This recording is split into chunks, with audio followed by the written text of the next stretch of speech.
कहां तक बातें हो चली थी लास्ट क्लास में? यूएस के सारे क्वेश्चन कर दिए थे। Molecules which are chiral without chirality centre, चलिए इन पर हम बात कर रहे थे। देखिए मॉलिक्यूल को कायरल होने के लिए कायरलिटी सेंटर का कोई होना जरूरी नहीं है।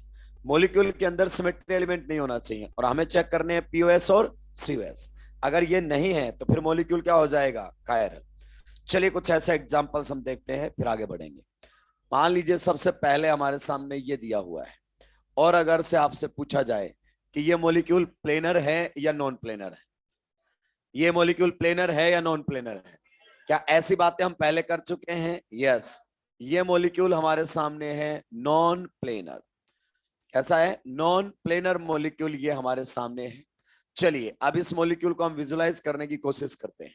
अगर ये प्लेनर होता, क्या होता? प्लेनर, तो हम अभी बोल देते कि इसमें पीओएस होता, क्योंकि प्लेनर है तो पीओएस है। लेकिन ये प्लेनर है नहीं। इस मॉलिक्यूल की रियल ज्योमेट्री हमें जाननी पड़ेगी। बिना मॉलिक्यूल की ज्योमेट्री जाने आप उसमें पीओएस और सीओएस नहीं देख सकते। यदि हम बात करें तो यह मॉलिक्यूल कुछ इस प्रकार से रहेगा। There will be tetrahedral environment. बताया था कि नहीं बताया था? इसमें टेट्राहेड्रल एनवायरनमेंट रहता है। इसके जो टर्मिनल वैलेंसीज हैं वो परपेंडिकुलर प्लेन के अंदर रहती हैं। इस टाइप के मॉलिक्यूल के अंदर सबसे पहले सेंटर ऑफ सिमेट्री ऑलवेज क्या मिलेगा? Upset. Centre of symmetry check करने की कोशिश भी ना करें। आप खुद जानते हैं कि जो टर्मिनल वैलेंसीज हैं, these terminal valencies are in perpendicular plane. कैसे रहेंगी? मान लीजिए ये वाले दोनों हाइड्रोजन हमारे सामने ऐसे हैं। कौन से प्लेन में? हॉरिजॉन्टल में। तो ये वाले किस में है? वर्टिकल। आप बताइए इसमें सेंटर ऑफ सिमेट्री कैसे निकाल सकते हो? क्या इस ब्लू वाले मार्कर के अपोजिट वहां पर कुछ है? नहीं। क्या उधर रेड वाले के अपोजिट यहाँ कुछ है? नहीं। ये देखिए टेट्राहेड्रल एनवायरनमेंट बन रहा है कि नहीं बन रहा है? टर्मिनल वैलेंसीज का कैसा एनवायरनमेंट है? टेट्राहेड्रल। और टेट्राहेड्रल एनवायरनमेंट जब भी बनेगा नो सेंटर ऑफ सिमेट्री। तो इस टाइप के मॉलिक्यूल में सेंटर ऑफ सिमेट्री कभी नहीं होता है। एक बार फिर से विजुलाइज कर सकते हैं। यहां पर अगर आप जाओगे तो इसके अपोजिट कोई हाइड्रोजन नहीं है। क्यों? क्योंकि ये हाइड्रोजन वर्टिकल प्लेन में नहीं है, उधर वाले हाइड्रोजन किस में है? हॉरिजॉन्टल प्लेन में। क्लियर? तो वहां सेंटर ऑफ सिमेट्री आपको नहीं मिलेगा। तो सीओएस तो नहीं है, लेकिन इस मॉलिक्यूल के अंदर प्लेन ऑफ सिमेट्री है। इस मॉलिक्यूल के अंदर प्लेन ऑफ सिमेट्री है। देखिए ये वाला प्लेन नहीं। अगर आप सोच रहे हैं कि सर ये वाले प्लेन के बारे में बात कर रहे हो क्या, नहीं, ये प्लेन ऑफ सिमेट्री नहीं है, क्योंकि ये इस हाइड्रोजन के पीछे कुछ है ही नहीं। ये वाले दोनों हाइड्रोजन कैसे हैं? ये वाले दोनों हाइड्रोजन है वर्टिकल प्लेन में और वो वाले दोनों हाइड्रोजन किस में? हॉरिजॉन्टल में। अगर आप बीच में मिरर इमेजिन करते हैं तो बताइए इसकी इमेज कहां बनेगी? पीछे। क्लियर? तो इसमें ये वाला प्लेन ऑफ सिमेट्री नहीं है। कौन सा? जो बिल्कुल कार्बन के बीच आप कट करने की कोशिश कर रहे हैं, ये प्लेन ऑफ सिमेट्री नहीं है। तो सर कौन से प्लेन ऑफ सिमेट्री की बात कर रहे हैं? देखिए एक बार मॉलिक्यूल को विजुलाइज करने की कोशिश करते हैं। मॉडल्स के थ्रू क्या होता है, आपने जो पावर ऑफ विजुलाइजेशन है ना वो खत्म हो जाती है। तो हम वहां पर मॉलिक्यूल को कैसे इमेजिन कर पाएंगे? सबसे पहले ये कार्बन हमारे सामने यहां पर आया। क्लियर? पहले कार्बन पर आप जानते हैं हाइड्रोजन कहां पर लगे हैं? किस पर? सॉलिड लाइन पर, ये वर्टिकल प्लेन के अंदर। क्लियर? ये पहला कार्बन पर, फिर ये दूसरा कार्बन, ये तीसरा कार्बन। तीनों कार्बन एक ही प्लेन के अंदर हैं और इस पर लगे हुए ये हमारे सामने कौन है? Solid lines. क्लियर? अब यहां पर बताइए वेज पर कौन लगा हुआ है? हाइड्रोजन। डैश पर भी कौन लगा हुआ है? हाइड्रोजन। है कि नहीं है? अगर मैं ये वर्टिकल प्लेन लेकर आता हूं, कौन सा प्लेन लेकर आता हूं? वर्टिकल। तो बताइए मेरे रास्ते में कौन कौन से एटम आएंगे? सबसे पहले दोनों हाइड्रोजन, फिर कार्बन, फिर अगला कार्बन, फिर अगला कार्बन। यहां पर डैश पर कौन है? हाइड्रोजन। वैश पर कौन है? हाइड्रोजन। मैं कहां से निकलूंगा? बीच से। कहां से निकलूंगा? बीच से। केवल दो एटम ऐसे होंगे जो नहीं कटेंगे वर्टिकल प्लेन से। कौन से?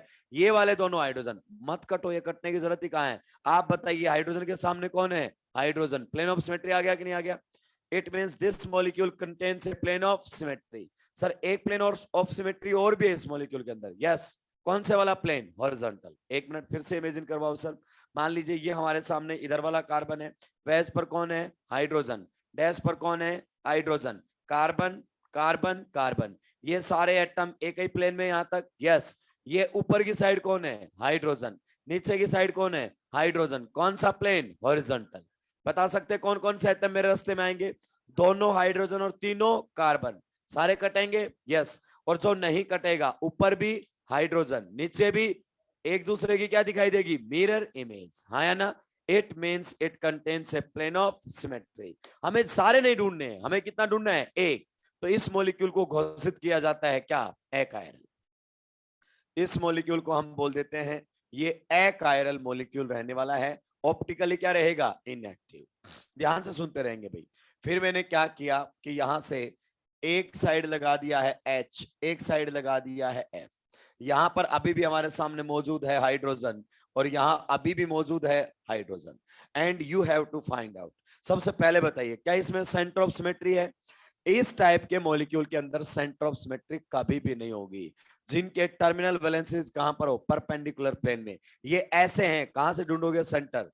क्योंकि इस उंगली के अपोजिट उधर कोई है ही नहीं। ये दोनों है हॉरिजॉन्टल प्लेन में और ये दोनों है वर्टिकल प्लेन में। नहीं आ सकता सेंटर ऑफ सिमेट्री इसमें कभी भी। तो यहां पर सेंटर ऑफ सिमेट्री क्या है? अपसेंट। मैं आपको बता रहा हूं अभी भी इस मॉलिक्यूल के अंदर एक प्लेन ऑफ सिमेट्री है, अभी भी एक प्लेन ऑफ सिमेट्री है। और ये मॉलिक्यूल कैसा है? अकायरल है। ये मॉलिक्यूल हमारे सामने कैसा है? Achiral. You have to identify that plane of symmetry. कौन सा है? कौन सा प्लेन है? वर्टिकल। देखिए ये दोनों हमारे सामने जो लगे हुए एटम्स कौन है? डिफरेंट। एक है H और एक है F। अगर अपन ये वाला प्लेन लेकर आए, पहले बताओ H और F कहां पर है? बोर्ड के प्लेन में। ये वाला हाइड्रोजन कहां पर है? बोर्ड के प्लेन से बाहर। वो हाइड्रोजन कहां है? बोर्ड के प्लेन के अंदर। अगर मैं ये वाला प्लेन लेकर आऊं, HF कटेंगे, यस। तीनों कार्बन कटेंगे, यस। बताइए वैस पर कौन? हाइड्रोजन। डैश पर कौन? मिरर इमेज बन गया है। It means it contains a plane of symmetry. चलिए नेक्स्ट मॉलिक्यूल की तरफ बढ़ते हैं और आपको अब सारी बातें बतानी है। यहां पर हमारे सामने लगा हुआ है H, यहां पर हमारे सामने लगा हुआ है F, यहां पर हमारे सामने लगा हुआ है वेज के ऊपर F, यहां पर हमारे सामने लगा हुआ है डैश के ऊपर H। नाउ आपको बताना है क्या इस मॉलिक्यूल के अंदर plane of centre of symmetry है? नहीं है। सेंटर ऑफ सिमेट्री ढूंढने की भी कोशिश ना करें। मैंने पहले बताया था अगर टर्मिनल वैलेंसीज का एनवायरमेंट टेट्राहेड्रल हो जाता है तो COS क्या मिलेगा? अपसेंट। तो अब बताइए प्लेन ऑफ सिमेट्री है क्या इस मॉलिक्यूल के अंदर? प्लेन ऑफ सिमेट्री है क्या इस मॉलिक्यूल के अंदर? नहीं है। देखिए अगर हम वर्टिकल प्लेन लेकर चलते हैं, कौन सा प्लेन? वर्टिकल। तो यहां से पहले HF तीनों कार्बन कटेंगे, कटेंगे नहीं कटेंगे? बताओ वैस पर कौन है? फ्लोरीन। डैश पर कौन है? तो क्या ये इसकी मिरर इमेज बना पाएगा? नहीं। फ्लोरीन को कौन दिखाई देगा? हाइड्रोजन। ये कैसा मिरर हुआ? एक मिनट सर, हॉरिजॉन्टल ट्राई कीजिए। बिल्कुल। बताइए यहां पर वैस पर कौन है? फ्लोरीन। डैश पर कौन है? हाइड्रोजन। ये वाला प्लेन लेकर चलूं तो ये H और F सारे कटेंगे। अब बताओ ऊपर कौन है? फ्लोरीन। नीचे कौन है? फ्लोरीन को मिरर इमेज किसकी देगी? हाइड्रोजन। ये कैसा मिरर हुआ? इट मींस इसके अंदर कोई प्लेन ऑफ सिमेट्री नहीं है। तो इस मॉलिक्यूल के अंदर प्लेन ऑफ सिमेट्री भी एब्सेंट है। क्या आप बता सकते हैं इस मॉलिक्यूल के अंदर कायरलिटी सेंटर कितने हैं? क्या आप बता सकते हैं इस मॉलिक्यूल के अंदर कायरलिटी सेंटर कितने हैं? अबे राक्षस sp2 sp sp2 chirality centre कितना है? 0। फिर भी आप मॉलिक्यूल को क्या बोलोगे? कायरल। फिर भी ये हमारे सामने कैसा मॉलिक्यूल है? कायरल। और कायरल है मतलब ऑप्टिकली एक्टिव है। कायरल है मतलब ऑप्टिकली एक्टिव है। तो आप बताइए क्या मॉलिक्यूल को कायरल होने के लिए, क्या मॉलिक्यूल को कायरल होने के लिए उसमें कायरलिटी सेंटर होना जरूरी है? नहीं। ये रहा आपके सामने मॉलिक्यूल कायरल है और कोई कायरलिटी सेंटर नहीं है। चलिए बताइए इसके बारे में आपके क्या ख्यालात हैं? इस मॉलिक्यूल के बारे में आपके क्या ख्यालात है? यहाँ पर है H, यहाँ पर हमारे सामने है CH3, यहाँ पर हमारे सामने है CH3 और यहाँ पर हमारे सामने है H। एक बात सुन ले, ऐसे वैस डैश बनाकर नहीं देगा। ये हमें सोचना पड़ेगा कि लगातार पाई बॉन्ड कैसे हैं? इवन। लगातार पाई बॉन्ड कैसे हैं? इवन। तो terminal valency should be in perpendicular plane. ये हमें सोचना पड़ेगा, वो बनाकर नहीं देगा। अगर वो ऐसे वैस डैश और सॉलिड लाइन में बना के देगा, इससे बढ़िया ब्रैकेट में नहीं लिख देगा ऑप्टिकली एक्टिव। ज्योमेट्री आपको खुद से सोचना पड़ेगा। तो बताइए इसके बारे में आपके क्या ख्यालात हैं? ये मॉलिक्यूल ऑप्टिकली एक्टिव रहेगा या नहीं रहेगा? देखिए ये दोनों इधर क्या है? डिफरेंट। इस मॉलिक्यूल से लिंक कीजिए, इधर दोनों क्या है? डिफरेंट। उधर भी लिंक कीजिए, यहां भी दोनों क्या है? डिफरेंट। लगातार पाई बॉन्ड कैसे है? इवन। तो इसमें सेंटर ऑफ सिमेट्री तो कभी होता ही नहीं है, प्लेन ऑफ सिमेट्री भी नहीं मिलेगा। और मॉलिक्यूल कैसा रहेगा? कायरल। कायरल का मतलब ऑप्टिकली एक्टिव है या नहीं है? है। तो हम यहां से ट्रिक बना लेते हैं। फिर क्या बना लेते हैं? ट्रिक।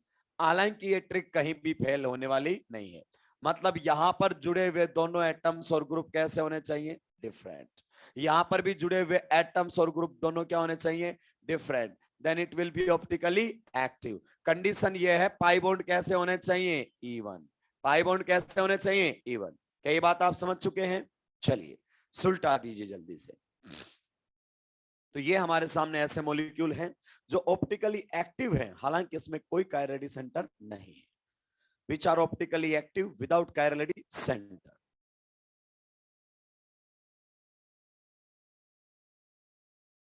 ज्योमेट्रिकल आइसोमेरिज्म के क्वेश्चंस मॉड्यूल से सुलटा देंगे।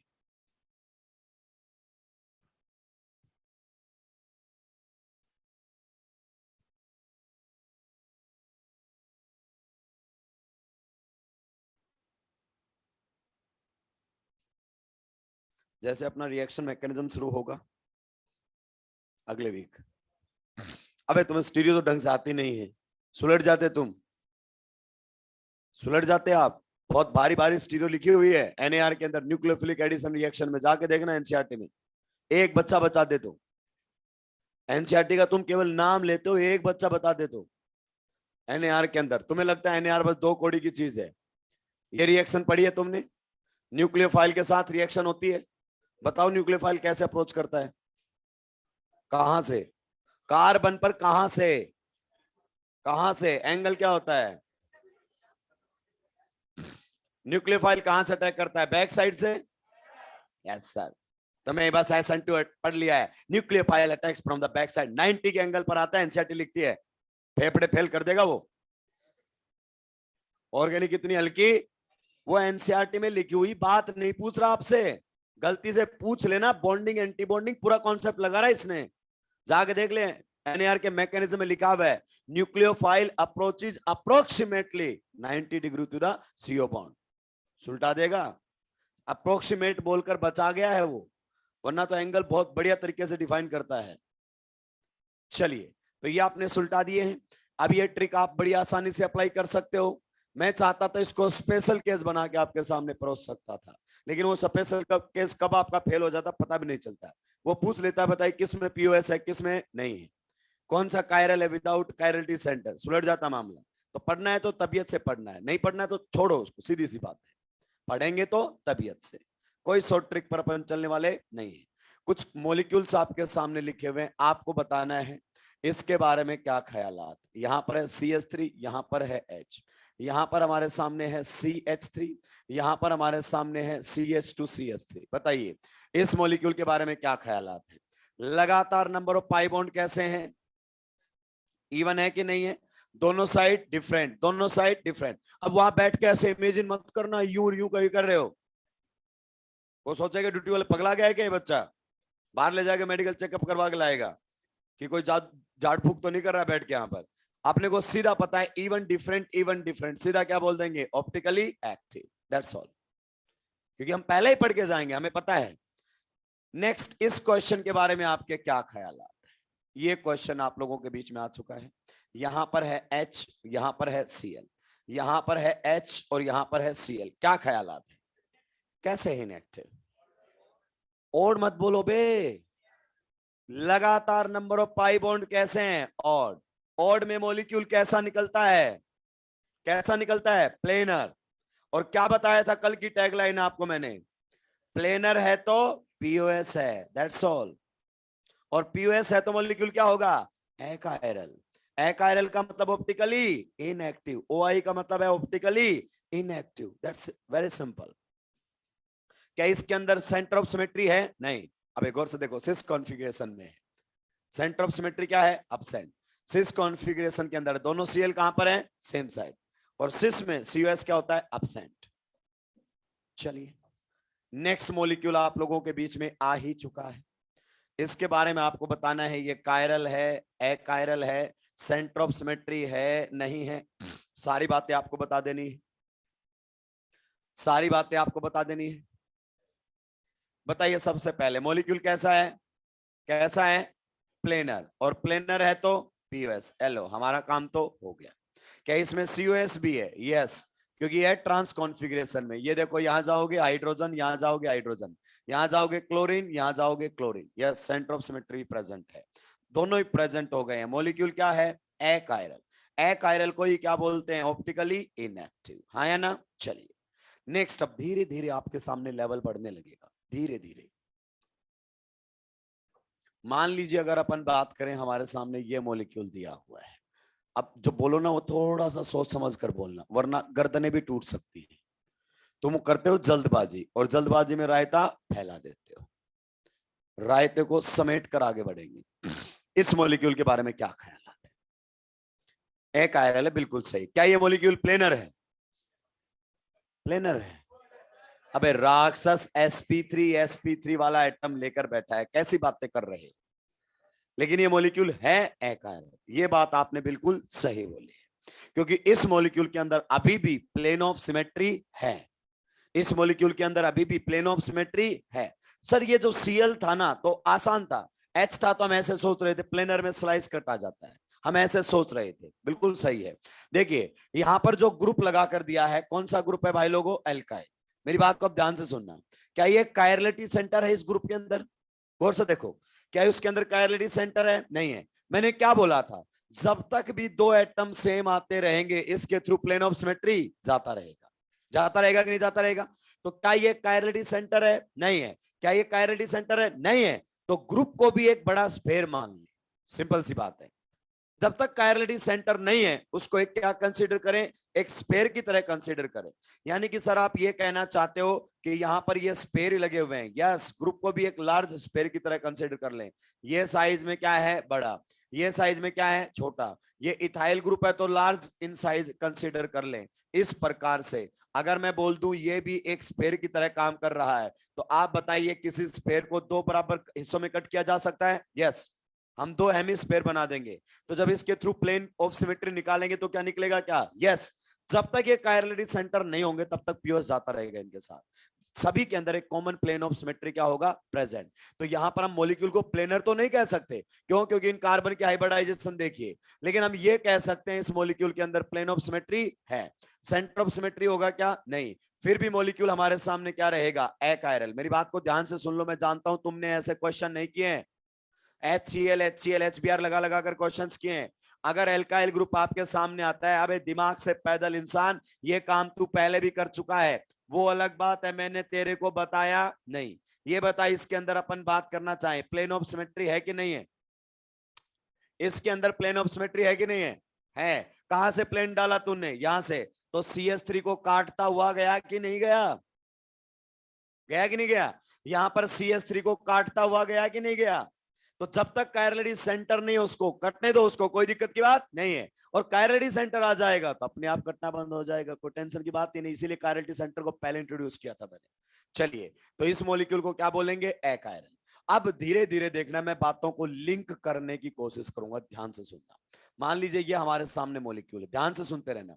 यहां पर लगा है H, यहां पर लगा है F, यहां पर लगा है F, यहां पर लगा है H। हमने थोड़ी देर पहले देखा था ना इसके अंदर COS है और ना ही इसके अंदर क्या है? POS। अब मैं आता हूं, मैंने आपको ज्योमेट्रिकल आइसोमेरिज्म में स्पाइरो का थोड़ा सा नॉलेज दिया था और मैंने बोला था बेटा ये ज्योमेट्रिकल में काम नहीं आएगा, लेकिन ऑप्टिकल में गजब का काम आने वाला है। किस में काम आने वाला है? ऑप्टिकल में कमाल का काम आने वाला है। अब यहां पर खतरनाक बातें आपको देखने को मिलेंगी। क्या तुम्हें याद है मैंने बोला था, if one of the pi bond is replaced by ring और one of the ring is replaced by pi bond, तो टर्मिनल वैलेंसीज के प्लेन में कोई चेंज नहीं आएगा। मैं टर्मिनल वैलेंसीज को लेकर कह रहा हूं। तो बताइए, अगर मैं इनमें से किसी भी पाई बॉन्ड को एक इवन मेंबर्ड रिंग से रिप्लेस कर देता हूं, किससे रिप्लेस कर देता हूं? इवन मेंबर्ड रिंग से रिप्लेस कर देता हूं, तो आप बताइए इस मॉलिक्यूल के अंदर प्लेन ऑफ सिमेट्री या सेंटर ऑफ सिमेट्री आने लग जाएगा क्या? Plane of symmetry, centre of symmetry आने लग जाएगा क्या? नहीं, क्योंकि ये अभी भी सेम टू सेम है। अगर एक किस में है? वर्टिकल में, तो दूसरे किस में है? हॉरिजॉन्टल। मैं पहले एक्सप्लेन कर चुका हूं, if one of the pi bond is being replaced by A even membered ring, not odd, even membered ring, तो बड़ी आसानी से हम बोल सकते हैं टर्मिनल वैलेंसीज के केस में कोई फर्क पड़ने वाला नहीं है। अगर ये परपेंडिकुलर प्लेन में है तो ये भी परपेंडिकुलर प्लेन में है, और जब तक ये परपेंडिकुलर प्लेन में रहेंगी कोई एक सिंगल प्लेन इनको कट नहीं कर सकता। इसका मतलब इस मॉलिक्यूल को भी हम क्या बोलेंगे? कायरल। क्या बोलेंगे? Chiral. Centre of symmetry absent, plane of symmetry absent, chiral का मतलब ऑप्टिकली एक्टिव। एक मिनट सर, क्या ये बस 4 की रिंग होनी चाहिए? तेरा मन करे उतने की लगा, बस इवन होनी चाहिए। क्या होनी चाहिए? इवन। यहां पर मैंने लगा रखा है एफ, यहां पर मैंने लगा रखा है एच। यहां पर अगर अपन बात करना चाहें इस प्रकार से लगा दिया है एच, यहां पर लगा दिया एफ। बताइए इस मॉलिक्यूल के बारे में आपके क्या ख्यालात है? इस मॉलिक्यूल को लेकर आपके क्या ख्यालात है? क्या ये मॉलिक्यूल कायरल है, अकायरल है, क्या है? देखिए कहां से चेक करना है, यहां पर लगे हुए दोनों क्या होने चाहिए? डिफरेंट। यहां पर लगे हुए दोनों क्या होने चाहिए? Different. Ring plus pi bond का सम कैसा आ रहा है? Even. Ring plus pi bond का सम कैसा आ रहा है? इवन। पाई बॉन्ड का सम कैसा आ रहा है? Even. Ring plus pi bond का सम कैसा आ रहा है? इवन। इधर डिफरेंट उधर डिफरेंट, सीधा बोल दो ऑप्टिकली एक्टिव। ऊपर वाला स्पेशल केस बनकर आ गया है। क्लियर? अब मेरी बात को ध्यान से सुनना। नेक्स्ट क्वेश्चन आप लोगों के बीच में आ रहा है, सोच समझ कर आपको जवाब देना है, सोच समझ कर जवाब देना है। यस, इसके बारे में क्या ख्याल आता है? ऑप्टिकली एक्टिव है, इनएक्टिव है, क्या है ये? ऑप्टिकली एक्टिव है, इनएक्टिव है, क्या है ये? कैसा है? इनएक्टिव है क्या? एक्टिव। नाइट्रोजन पर लोन पेयर लगाना ना भूलो। दोनों अलग है क्या? यस। यहां पर हमारे सामने रहेगा CH3 और यहां पर क्या है? H। यहां पर देखो दोनों अलग, यहां पर देखो दोनों अलग। Yes, this compound is optically active. This compound is optically active. बेटा ये क्वेश्चन एम्स पूछता था। कौन पूछता था? एम्स। क्लियर? तो इन क्वेश्चंस पर हमारा विशेष ध्यान होना चाहिए। मान लीजिए आपके सामने ये क्वेश्चन दे दे तो क्या ख्यालात है? इस क्वेश्चन को दे दे और बोले बताइए ये ऑप्टिकली एक्टिव है, इनएक्टिव है, क्या है? एक्टिव है, इनएक्टिव है, क्या है? देखिए यहां पर तो क्या लगा दिया है? मिथाइल। यहां पर क्या लगा दिया? H। लेकिन अफसोस यहां पर दोनों कौन आ गए? हाइड्रोजन। तो ये रहेगा ऑप्टिकली इनएक्टिव। आगे बात समझ में? यहां दोनों अलग, वहां दोनों अलग, दैट्स ऑल। ये हमारे सामने होना ही चाहिए। अब मैं आपके लिए एक ट्रिक बना देता हूं। ये हमारे सामने क्या है? रिंग। ये हमारे सामने क्या है? Pi bond. पाई बॉन्ड के सामने यहां पर दोनों लगे हुए क्या होने चाहिए? डिफरेंट। अगर इधर दोनों लगे हुए क्या है? डिफरेंट। और यहां पर भी लगे हुए दोनों क्या है? डिफरेंट। तो आप बिंदास बोल सकते हैं ये ऑप्टिकली क्या रहेगा? एक्टिव। क्या रहेगा? एक्टिव। ये रिंग हमारे सामने है, कैसी रिंग होनी चाहिए? लेकिन ये इवन मेंबर। कैसे होने चाहिए? Even member, that's all. हालांकि ऐसा कोई क्वेश्चन आपके मॉड्यूल और रेस के अंदर नहीं है, लेकिन आपके माइनर मेजर में ऐसे क्वेश्चन आपको दिखाई देते रहे। नीट का नहीं पता है, एम्स यहां से क्वेश्चन पूछता था। देखिए ऐसा नहीं है, बाइक फिनाइल का क्वेश्चन भी नीट ने पहली बार ही पूछा था 2016 में। हर चीज जिंदगी में पहली बार ही होती है, तो कभी ना कभी तो क्वेश्चन बनाएगा और हम उसके बनाने तक का इंतजार नहीं कर सकते।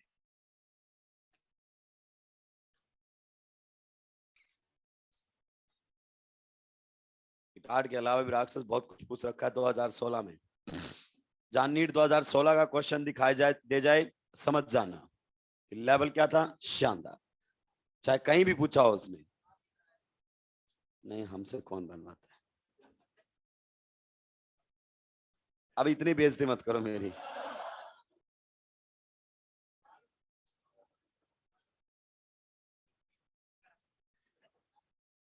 सुलटा दिया है क्या? बस करें।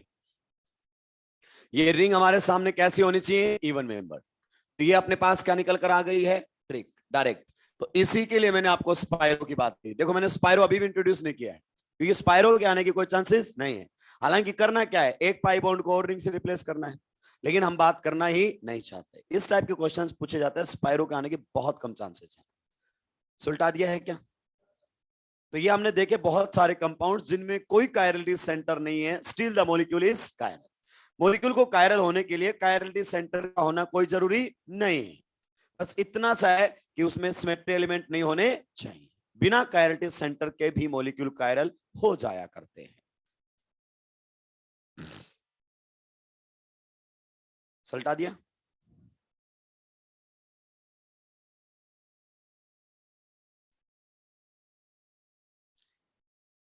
तुमने बहुत भयंकर तरीके से चीजों को समझ रखा, बहुत भयंकर। एक बस अपन कहां पर न्यूक्लियोफाइल का अटैक एक जगह पढ़ते हैं, कहां SN2, कहां पर होगा? Back side. कहां पर होगा? Back side. क्यों? क्योंकि एंटी बॉन्डिंग कहां होती है? Back side. अबे एंटी बॉन्डिंग दोनों साइड होते हैं सिग्मा में, ठीक है? एमओटी नहीं पढ़ी हो तो पढ़ लेना ढंग से। सिग्मा बॉन्ड जब बनता है, सिग्मा बॉन्ड जब बनता है तो दोनों साइड आपको क्या दिखाई देते हैं? Anti bonding. ये हमारे सामने क्या है? सिग्मा, और ये क्या बनते हैं? Sigma star. आरडी सर ने इनके बारे में नहीं बताया है।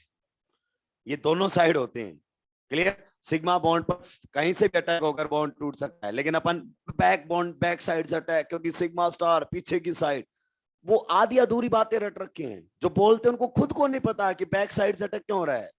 नोटबुक में लिखा हुआ है back side attack eight sigma star, बस। अभी जब अपन बात करेंगे तब आपको बातें खुलकर समझ में आएंगी कि फ्रंट साइड से अटैक क्यों नहीं हो पा रहा है। एक गर्दन तोड़ दूंगा आपसे।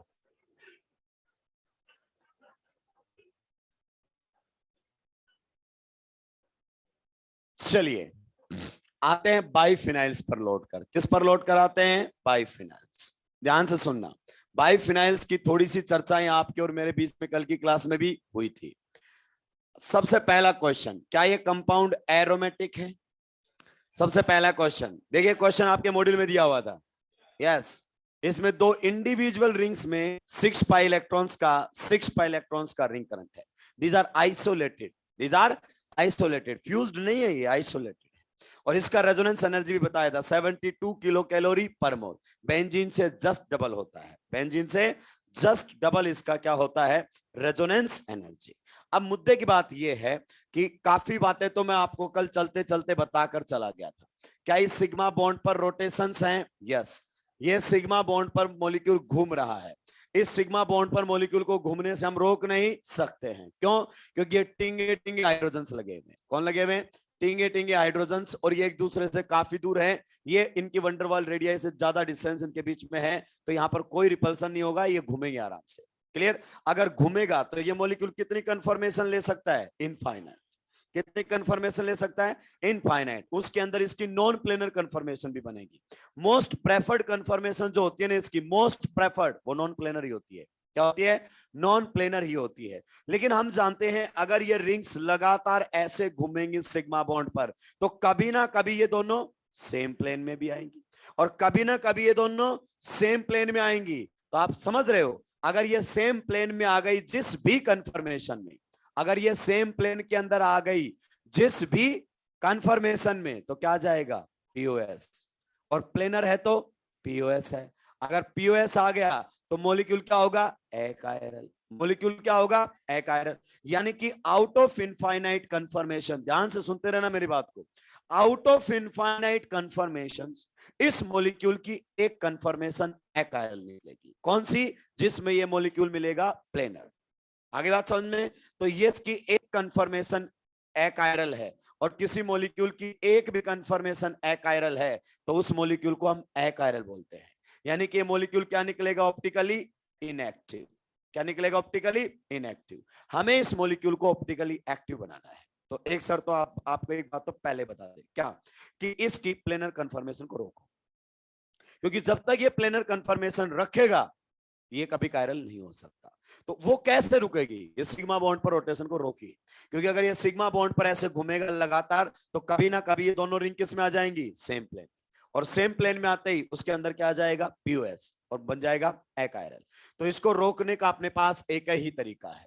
क्या? हम इस रिंग की ऑर्थो पोजीशन पर क्या लगा दे? बल्कि ग्रुप्स। देखिए, आप कभी ना कभी जिंदगी में पार्क में जरूर गए होंगे।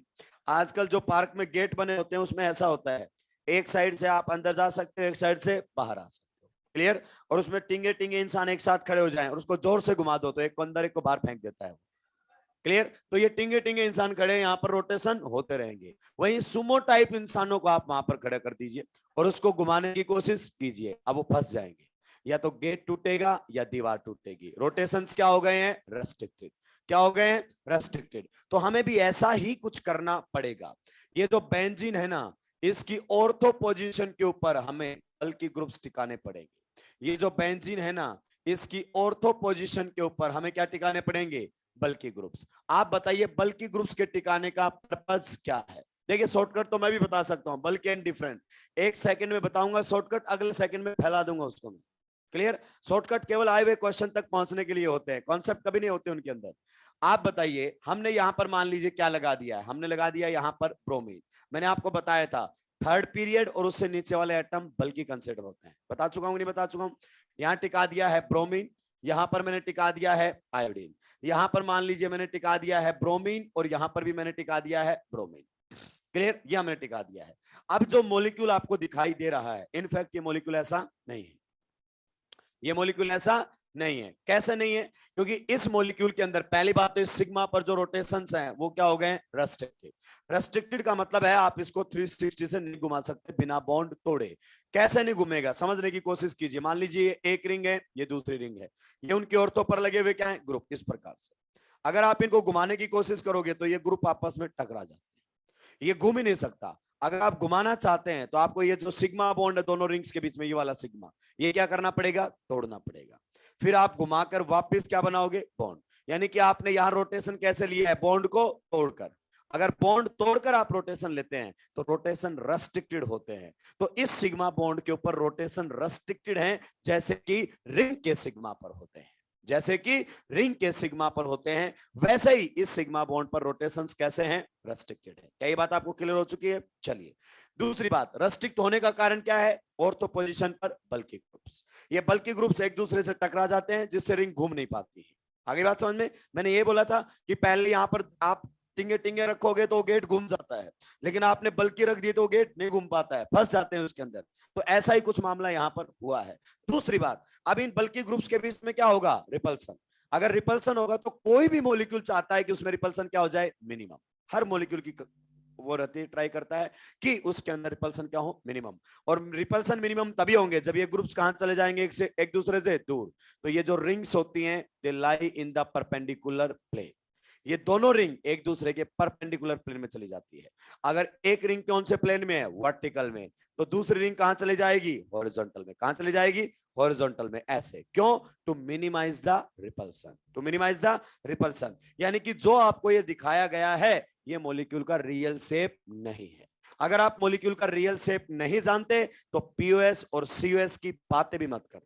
क्लियर? तो सर इस मॉलिक्यूल का रियल शेप क्या है? हम मान लेते हैं ऐसा, हम मान लेते हैं ऐसा कि हमारे सामने ये वाली जो रिंग है ये कौन से प्लेन के अंदर है? वर्टिकल प्लेन के अंदर। यानी कि बोर्ड के प्लेन के अंदर ही लाई कर रही है। यहां पर कौन लगा हुआ है? ब्रोमीन। वहां पर कौन लगा हुआ है? आयोडीन। और ये दूसरी वाली जो रिंग हमारी है ये कौन से प्लेन के अंदर चली गई है? हॉरिजॉन्टल प्लेन के अंदर चली गई। किसके अंदर चली गई है? हॉरिजॉन्टल प्लेन के अंदर चली गई है। अब आप बताइए इसके हॉरिजॉन्टल प्लेन के अंदर जाने का कारण क्या है? इसके हॉरिजॉन्टल प्लेन के अंदर जाने का कारण है to minimise the steric repulsion. To minimise the steric repulsion. मेरी बात को आप ध्यान से तबीयत से सुनते रहेंगे। ये इस मॉलिक्यूल की रियल शेप है। आपको ऐसे लिख कर देगा, आपको ऐसे इमेजिन करना पड़ेगा। क्लियर? कभी भी ऐसे बनाकर नहीं देगा। ऐसे बनाकर देगा उससे बढ़िया ब्रैकेट में लिख देगा कि ऑप्टिकली एक्टिव है। कभी भी नहीं बनाकर देगा। ज्योमेट्री हमें खुद से ही सोचनी। यही तो ट्विस्ट होता है क्वेश्चन का। यही तो क्या होता है? ट्विस्ट होता है। अब मैं आपसे एक बात पूछना चाहता हूं, सोच समझकर आपको जवाब देना है। ये मॉलिक्यूल प्लेनर है या नॉन प्लेनर है? ये मॉलिक्यूल प्लेनर है या non planar? Definitely this molecule is non planar. देखो जो ट्रिक आपने पढ़ी थी ना वो टाइम टू टाइम फेल हो रही है। Non planar. सारे कार्बन देखो कैसे हैं, बताओ जरा। सारे कार्बन की हाइब्रिडाइजेशन क्या है? sp2। चिल्लाने लगते हैं सारे कार्बन sp2 प्लेनर। कद्दू प्लेनर या नो प्लेनर बैठा है। कैसा है? Non planar.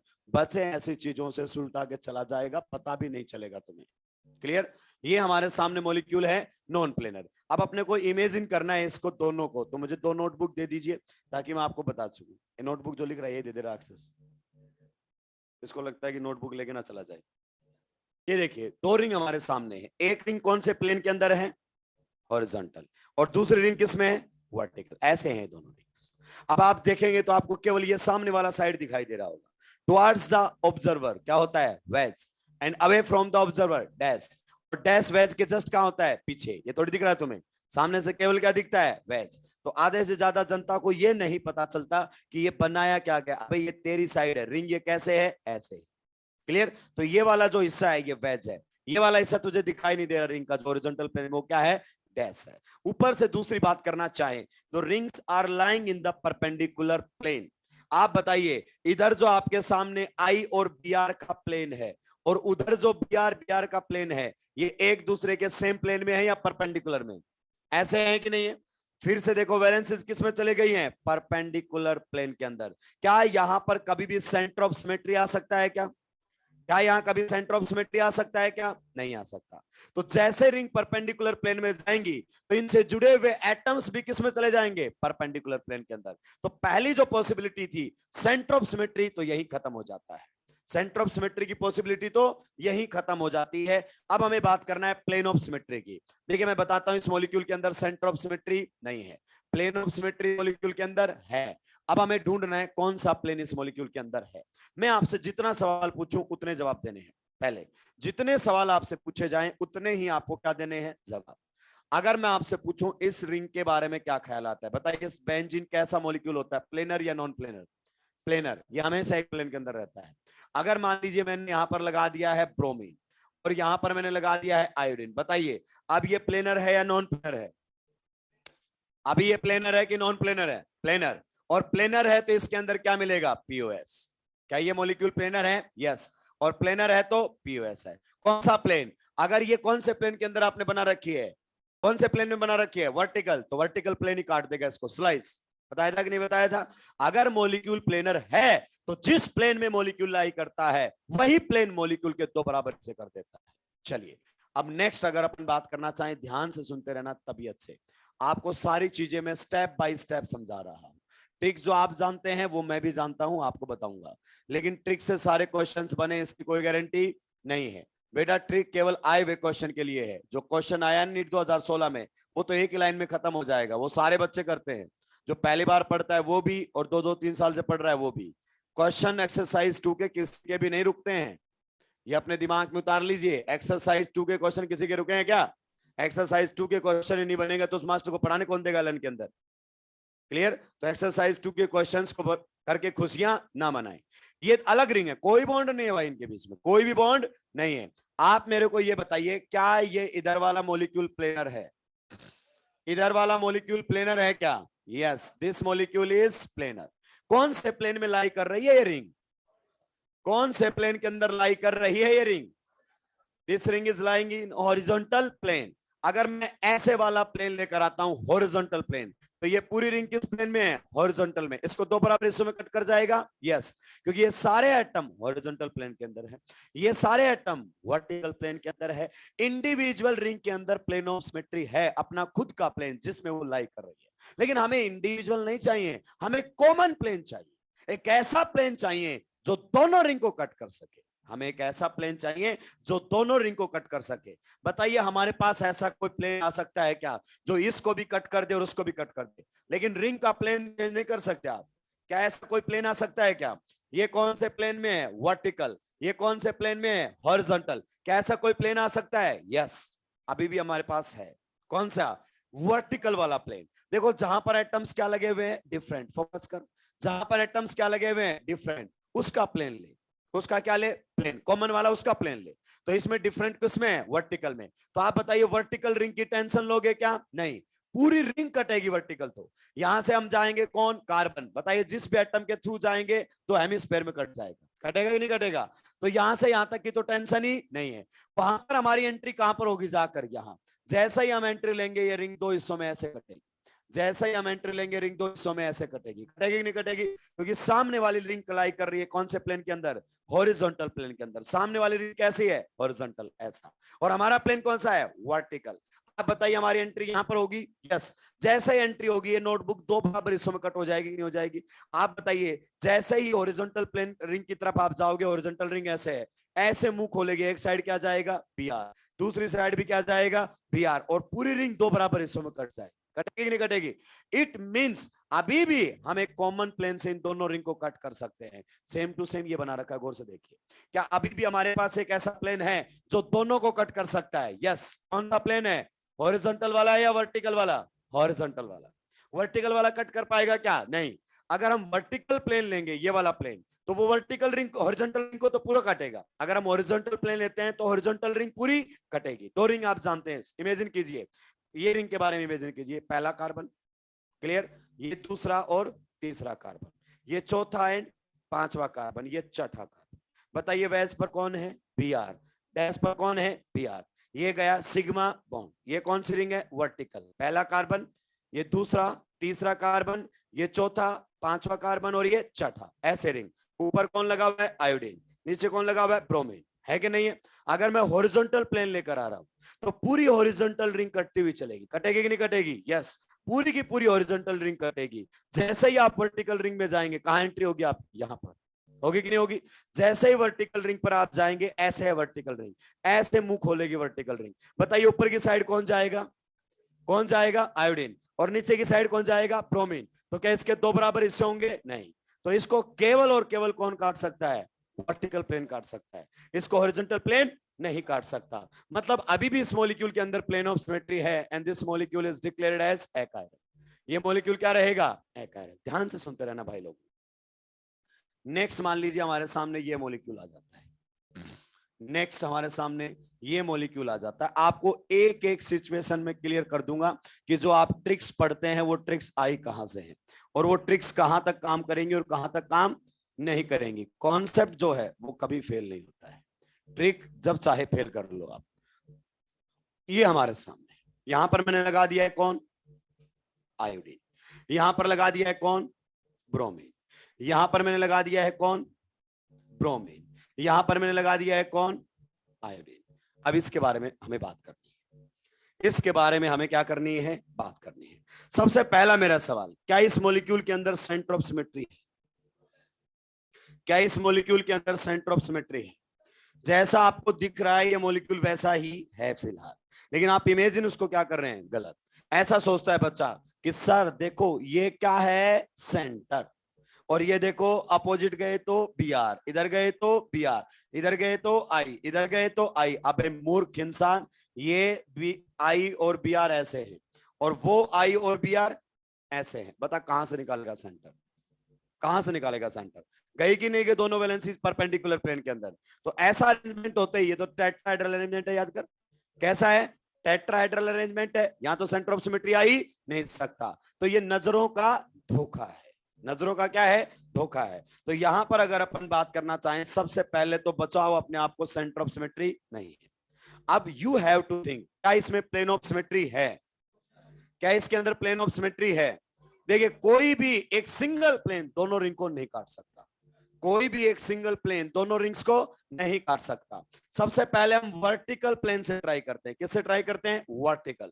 वर्टिकल प्लेन लाएंगे तो वर्टिकल रिंग की टेंशन मत लो, क्योंकि इंडिविजुअल रिंग कटेगी पूरी पूरी वर्टिकल से। तो अगर मैं वर्टिकल प्लेन लेकर आ रहा हूं तो ये रिंग कटेगी क्या, यस, क्योंकि सारे एटम वर्टिकल प्लेन के अंदर लाई करेंगे, और जो भी एटम अपने प्लेन के रास्ते में आएगा वो कट जाएगा। एटम एक स्फेयर होता है तो हेमिस्फेयर में कट हो जाएगा, टेंशन की बात नहीं है। सामने वाली रिंग को देखो, सामने वाली रिंग किस प्लेन में है, हॉरिजॉन्टल में। आपकी एंट्री कहां पर होगी, वर्टिकल प्लेन से, यहां पर जैसे एंट्री होगी रिंग के दो हिस्से होंगे, ऐसे होंगे कि नहीं होंगे। एक साइड कौन जाएगा, ब्रोमीन, और एक साइड कौन जाएगा, आयोडीन। ये कैसा प्लेन हुआ, तो जो वर्टिकल प्लेन है वो वर्टिकल रिंग को तो बराबर कट कर रहा है, लेकिन हॉरिजॉन्टल नहीं कट रही उससे। चलिए अब हम हॉरिजॉन्टल प्लेन लेकर आते हैं। अब बताइए हॉरिजॉन्टल की टेंशन लेंगे क्या, ये वाला प्लेन नहीं लेंगे, क्योंकि पूरी रिंग इसी प्लेन के अंदर पूरी कटेगी। जैसे ही हम यहाँ एंट्री लेंगे, यहाँ पर जैसे ही हम यहाँ पर एंट्री लेंगे, तो आप बताइए रिंग कैसी है, वर्टिकल, ऐसी। ऊपर की साइड कौन जाएगा आपके सामने, ब्रोमीन, नीचे की साइड कौन जाएगा, आयोडीन। ये फिर से नहीं कटी, यानी कि कोई कॉमन प्लेन नहीं है। हॉरिजॉन्टल प्लेन हॉरिजॉन्टल रिंग को काट रहा है, वर्टिकल वर्टिकल को काट रहा है, कोई कॉमन प्लेन नहीं है। इट मींस इस मॉलिक्यूल के अंदर कोई भी प्लेन ऑफ सिमेट्री नहीं है। अब मैं आपसे पूछना चाहता हूं, इस मॉलिक्यूल के अंदर कायरलिटी सेंटर कितने हैं, इस मॉलिक्यूल के अंदर कायरलिटी सेंटर्स कितने हैं। Number of chirality centres is equal to 0, लेकिन इस मॉलिक्यूल में पीओएस भी नहीं है, सीओएस भी नहीं है। मॉलिक्यूल क्या रहेगा हमारे सामने, कायरल, एंड कायरल बोले तो ऑप्टिकली रियल है। तो क्या मॉलिक्यूल को कायरल होने के लिए ऑप्टिकली एक्टिव होना जरूरी है, नहीं। अब आ जाता हूं ट्रिक पर, ध्यान से सुनना। ये ट्रिक आपने हो सकता है डायरेक्ट पढ़ी हो, लेकिन ये ट्रिक आई कहां से ये पता होना चाहिए। बाइफिनाइल्स को अगर आप ऑप्टिकली एक्टिव बनाना चाहते हैं, बाइफिनाइल्स को अगर आप ऑप्टिकली एक्टिव बनाना चाहते हैं, वन बाय वन सारे आंसर देंगे। पहली बात, दोनों रिंग्स की ऑर्थो पोजीशन पर कैसे ग्रुप लगाइए, बल्कि, कैसे ग्रुप लगाइए, बल्कि। नहीं, इस बल्कि ग्रुप लगाकर आपने क्या किया है, क्या पर्पज है बल्कि ग्रुप लगाने का, सर हमें वो प्लेनर कंफर्मेशन नहीं बनने देनी। अगर एक भी कंफर्मेशन प्लेनर हुई तो फिर कोई मतलब नहीं है, फिर तो मॉलिक्यूल में क्या आ जाएगा, पीओएस। और एक भी कंफर्मेशन है कायरल, मतलब मॉलिक्यूल है कायरल। तो यहां पर पहला काम हमने क्या लगाया है, बल्कि। ध्यान से सुनते रहना, ये हमने लगा दिए हैं बल्कि। बल्कि लगाने का मकसद बताइए सर। बल्कि बनाने का मकसद है ये एक प्लेनर कंफर्मेशन रखता है, वो नहीं बनने देना। तो ये हमारे सामने क्या लग गए हैं, बल्कि। आप बताइए बल्कि लगने से काम चलेगा क्या, नहीं। ये देखो बल्कि तो यहां भी है, बल्कि तो यहां भी है, लेकिन क्या आने लगता है, पीओएस। अब हमें उसको भी रोकना है। उसके रोकने के लिए केवल बल्कि से काम नहीं चलेगा। बल्कि के साथ क्या होने चाहिए, डिफरेंट। बल्कि के साथ क्या होने चाहिए, डिफरेंट, हाँ या ना। तो बाई फिनाइल्स को ऑप्टिकली एक्टिव बनाना है, तो ये ट्रिक हमारे सामने है। ईच ऑर्थो पर लगे हुए बल्कि डिफरेंट, ईच ऑर्थो पर लगे हुए बल्कि डिफरेंट। यहां से आपका क्वेश्चन बन जाता है जो नीट 2016 ने पूछा था। अब एक बार लेवल देखो, 6 साल पहले क्वेश्चन आया था। लोग बाई फिनाइल के बारे में जानते नहीं थे ठीक से। बच्चे को हवा नहीं लगी होगी 2016 में कि क्वेश्चन क्या है। अगर किसी बढ़िया टीचर से पढ़ा होगा तो अलग बात, लेकिन नॉर्मल अगर ऐसे जैसे आप पढ़ते हो ना, हवा नहीं लगने दी होगी इस क्वेश्चन में। क्योंकि इसी ने 2 क्वेश्चन पूछे थे, याद आ रहा है ना। ये क्वेश्चन नेमिंग में दिया हुआ है, which of the following molecule is coplanar, NEET 2016। और ऐसा ही क्वेश्चन ऑप्टिकल आइसोमेरिज्म में NEET 2016, back to back 2 question एक ही कॉन्सेप्ट के ऊपर, कि तुझे पता है कि नहीं पता है मॉलिक्यूल के बारे में। बाई फिनाइल से 2 क्वेश्चन बनाए एक ही साल में।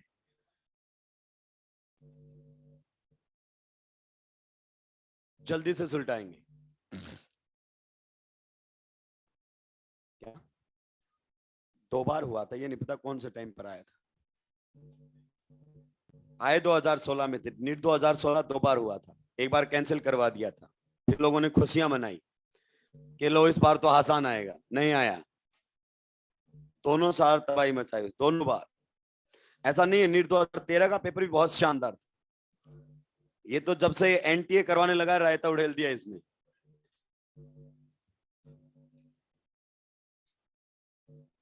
वो कहता है कोई बात नहीं, थोड़ा सा कचरा आ भी जाएगा मेडिकल में, एमबीबीएस में तो दिक्कत नहीं है। एमबीबीएस ही करने दूंगा, पीजी नहीं करने दूंगा। फिर ये बैठे रहेंगे वहां पर, 3-4 साल और लगाएंगे। आधी उम्र तो एमबीबीएस करने में निकल जाएगी, फिर उससे आधी उम्र किसमें, पीजी करने में निकल जाएगी। फिर आगे और भी अगर आपने करना चाहा तो आधी वहां निकल जाएगी, बहुत ही कम उम्र बचेगी आपकी जिसमें आप कमा पाएंगे।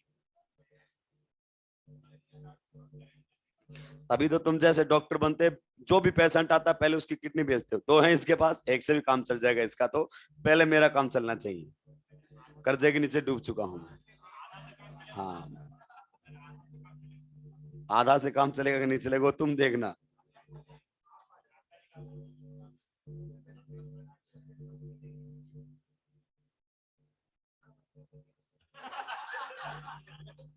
मेरे किडनियों के पीछे सारे राक्षस पड़े हैं, ले देकर मेरे पास 2 ही हैं। जल्दी जल्दी सुलटाएंगे। हाँ, अब आप एक बात अपने दिमाग में उतारिए, क्या मॉलिक्यूल आपको ऐसा बना कर दिया जाएगा, नहीं। आपको खुद को सोचना पड़ेगा। दोनों दोनों की दोनों जो बेंजीन रिंग्स हैं वो एक ही प्लेन में दिखाएगा, वो हमें सोचना पड़ेगा।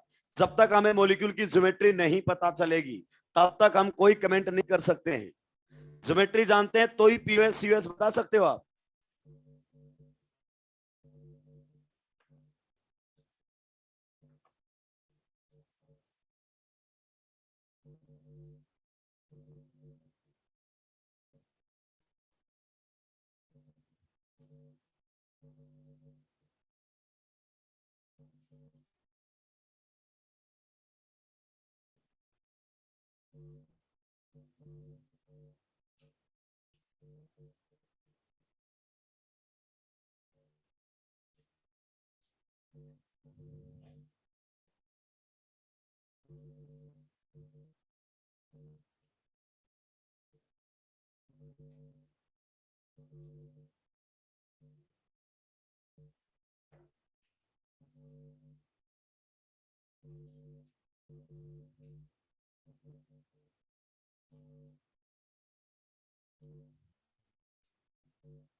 फ्लोरीन बल्कि ग्रुप में नहीं आता है, सेकेंड पीरियड का है। OH, NH2, ये कोई बल्कि नहीं है, ये आएंगे घूम जाएंगे नहीं। राक्षस उसमें ऑक्सीजन बना, साइक्लोहेक्सेन बना दिया है। सब ध्यान रखेंगे रे, गोला जरूर बनाएंगे, साइक्लोहेक्सेन बना के छोड़ देते हैं राक्षस।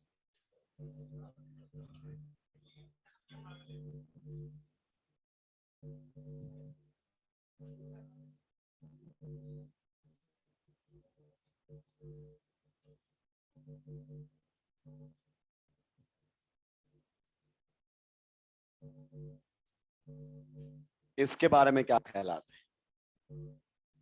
एक्टिव है, इनएक्टिव है, क्या है? क्या है? गर्दन तोड़ दूंगा तुम्हारे।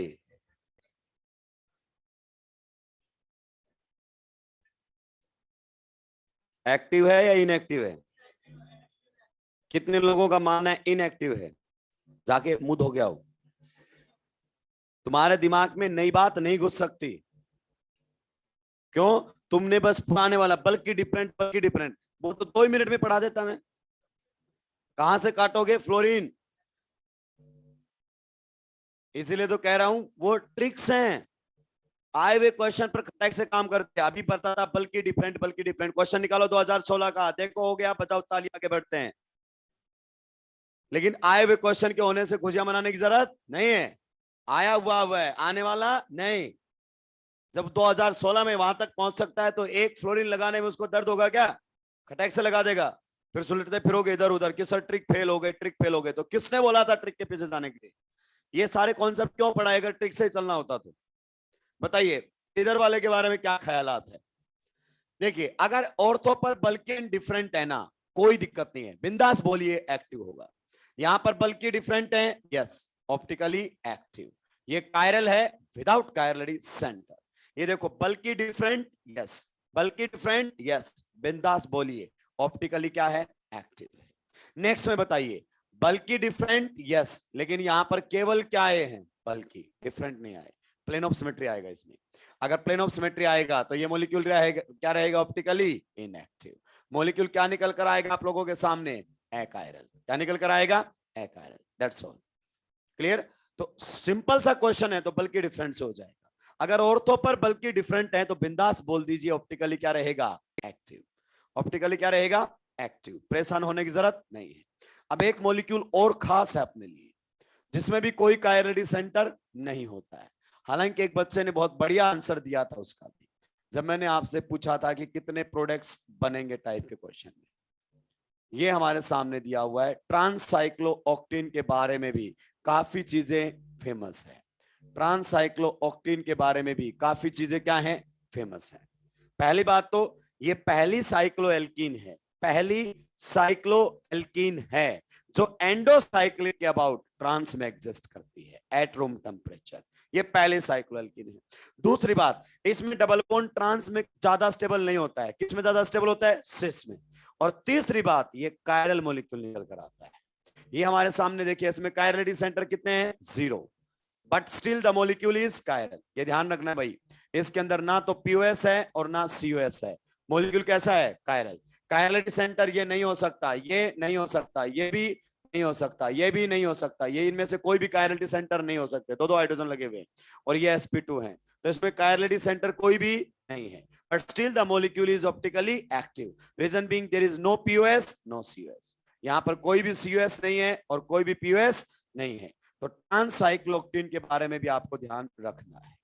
ट्रांससाइक्लोऑक्टेन, तो ये वाला पार्ट भी अपना सुलटता है जिसमें मॉलिक्यूल्स होते हैं कायरल विदाउट कायरलरी सेंटर।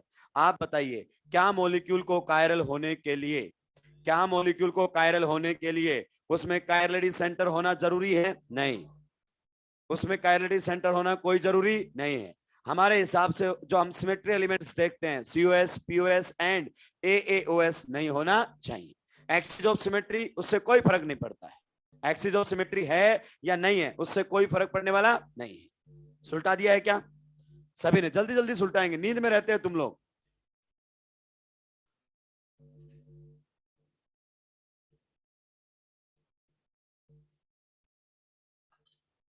तुमको 3 क्लासेस की आदत पड़ चुकी है। कहाँ है? अच्छा, 3 है तुम्हारी। ये देखो, अपडेटेड रहते हैं पूरे के पूरे। हॉस्टल से दुआएं करते चल रहे थे कि आज कोई बीमार हो, आज कोई बीमार हो।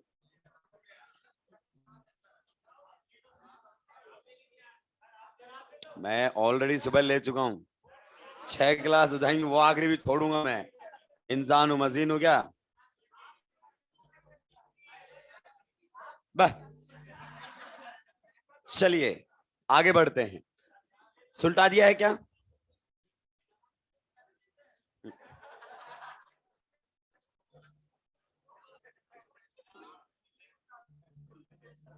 अबे राक्षस जल्दी जल्दी बना, तेरे चक्कर में रुका हुआ हूं मैं।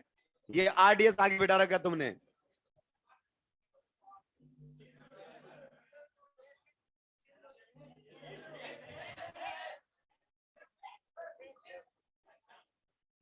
जल्दी सुलटाएंगे। अब हम बात करेंगे ओवरऑल, जो अभी तक टॉपिक पढ़े हैं उनकी ओवरऑल बात करने वाले हैं। क्या अगर हमारे सामने क्वेश्चन आता है कि कोई कंपाउंड ऑप्टिकली एक्टिव है या नहीं, तो हम कैसे चेक करेंगे?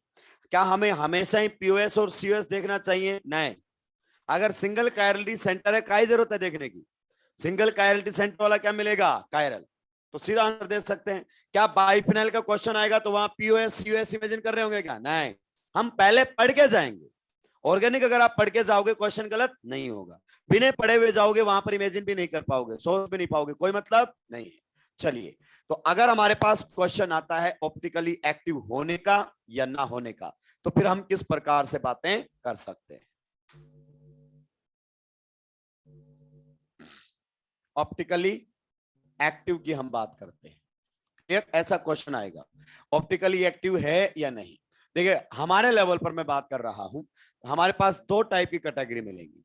ऐसे कंपाउंड्स होंगे जो ऑप्टिकली एक्टिव होंगे कायरलिटी सेंटर के साथ, यानी कि पहले हमारे सामने रहेंगे विद कायरलिटी सेंटर। कौन से रहेंगे? With chirality centre. मैं बिल्कुल आपको कंसाइज करके बातें बता रहा हूं। विद कायरलिटी सेंटर का मतलब है अगर कायरलिटी सेंटर वहां पर है तो ऑप्टिकली एक्टिव हो सकता है, हो इसकी कोई गारंटी नहीं है। अब कायरलिटी सेंटर वालों में भी दो कैटेगरी आ जाती है। कितनी कैटेगरी आ जाती है? दो कैटेगरी हमारे सामने आ जाती है। एक तो होगा सिंगल कायरलिटी सेंटर। कैसा होगा? Single chirality centre. आप बताइए, इसको लेकर पहले बातें हो चुकी हैं क्या? सिंगल कायरलिटी सेंटर वालों में पीओएस और सीओएस अगर कोई ढूंढ रहा है, वो दिमाग से पैदल है। क्या है? दिमाग से पैदल। दो चीजें सीख लिया, उसको अप्लाई करो सीधा। सिंगल कायरलिटी सेंटर मतलब ऑप्टिकली एक्टिव, ये लीजिए, टेंशन लेने की जरूरत नहीं है। दूसरा हमारे सामने रहेगा more than one chirality centre. क्या रहेगा? More than one chirality centre. अगर एक कायरलिटी सेंटर से क्या है? ज्यादा। More than one chirality centre. मैं इसमें भी आपको चीजें और डिफाइन करके दूंगा, बिल्कुल क्रिस्टल क्लियर कर दूंगा चीजें, अगर आप मेरी बातों को ध्यान से सुनोगे तो। More than one chirality centre में भी आपको कितने केस मिलेंगे? दो। कितने केस मिलेंगे? दो। एक मॉलिक्यूल होगा सिमेट्रिकल और एक होगा अनसिमेट्रिकल। अगर मॉलिक्यूल आपका कैसा है? एक कायरलिटी सेंटर से ज्यादा में अनसिमेट्रिकल, तो बिंदास बोलिए ऑप्टिकली एक्टिव होगा। अनसिमेट्रिकल है तो बिंदास बोल दीजिए ऑप्टिकली एक्टिव होगा। No need to check COS and POS. COS और पीओएस भी चेक करने की जरूरत नहीं है। सर क्या इस टाइप का कोई एग्जांपल दे सकते हैं आप? बिल्कुल, आपको कोई परेशानी लेने की जरूरत नहीं है। ये देखो, मान लीजिए क्वेश्चन आपके सामने आ जाता है और आपसे पूछा जाता है क्या ये कंपाउंड ऑप्टिकली एक्टिव होगा। अब इसमें कुछ भी नहीं बताया, ना फिशर दिया, कुछ भी नहीं दिया। बताइए कितने कायरलिटी सेंटर है? दो। है कि नहीं है? यस, ये कंपाउंड ऑप्टिकली एक्टिव निकलेगा। इसका कोई स्टीरियो आइसोमर बना लीजिए, सब ऑप्टिकली एक्टिव निकलने वाले हैं, क्योंकि मॉलिक्यूल है अनसिमेट्रिकल, इसमें सिमेट्री एलिमेंट्स आ ही नहीं सकते। और यहां पर भी बैठ के कोई पीओएस और सीओएस चेक कर रहा है ना, वो दिमाग से पैदल इंसान है। उसने नरेगा का फॉर्म भरा है, नीट का नहीं भरा है। किसका फॉर्म भरा है? नरेगा का।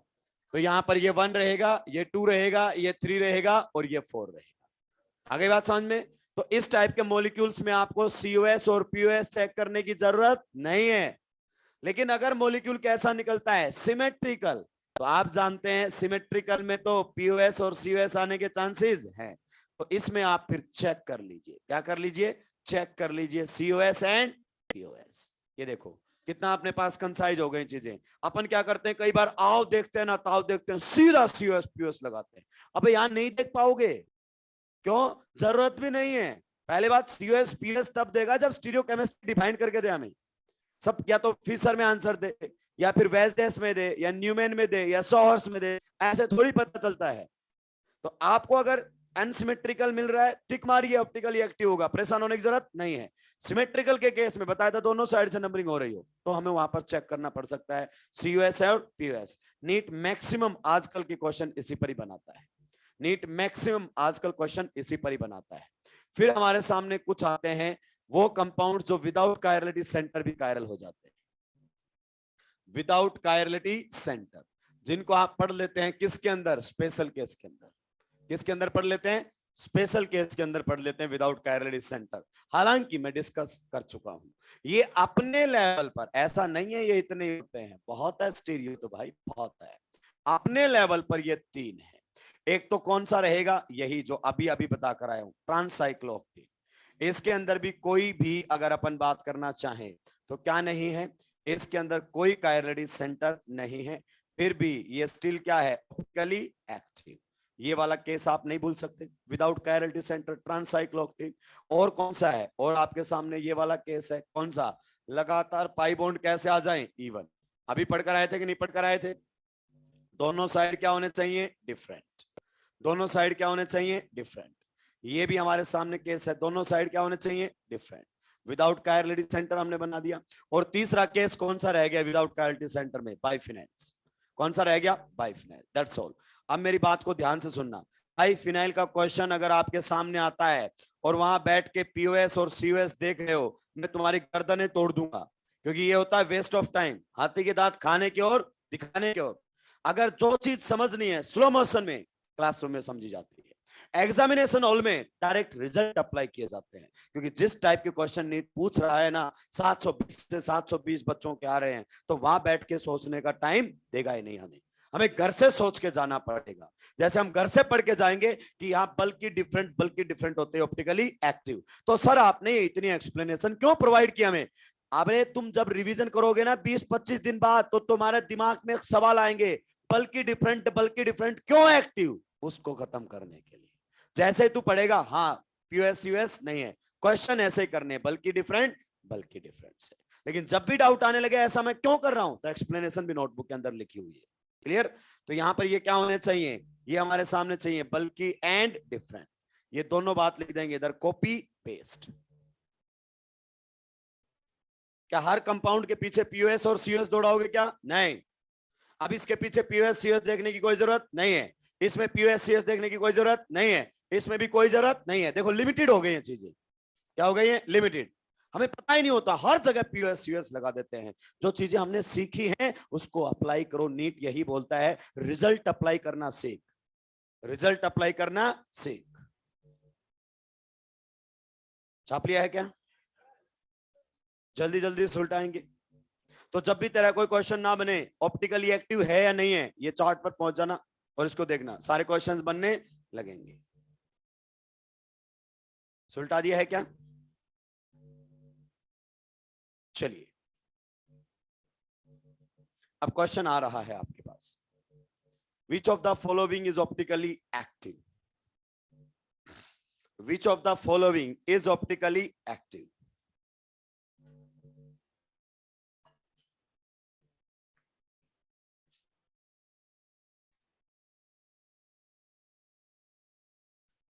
Which of the following is optically active? पहला, यहां सुलटे की जनता, आइसोप्रोपाइल अल्कोहल। अब तो सर ये नाम भी पढ़ा ही दो। Next, secondary butyl chloride, secondary butyl chloride. Number third,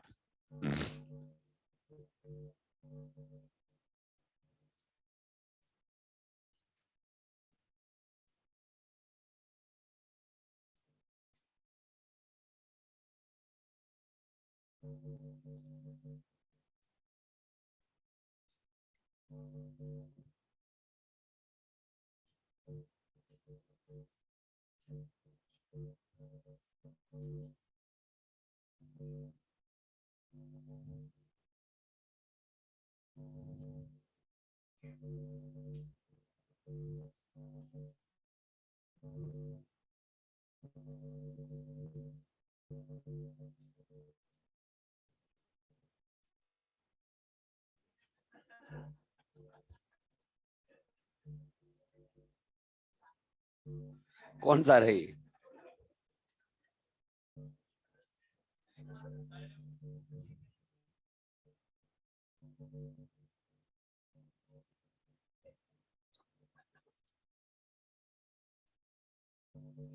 बेटा किस दिन तुम लोगों को एक्सचेंज किया जाएगा, ऑफलाइन वाले मोड में बिठाया जाएगा नीचे वाले रूम में, और फिर मैं बताऊंगा कि मैं क्या चीज हूं।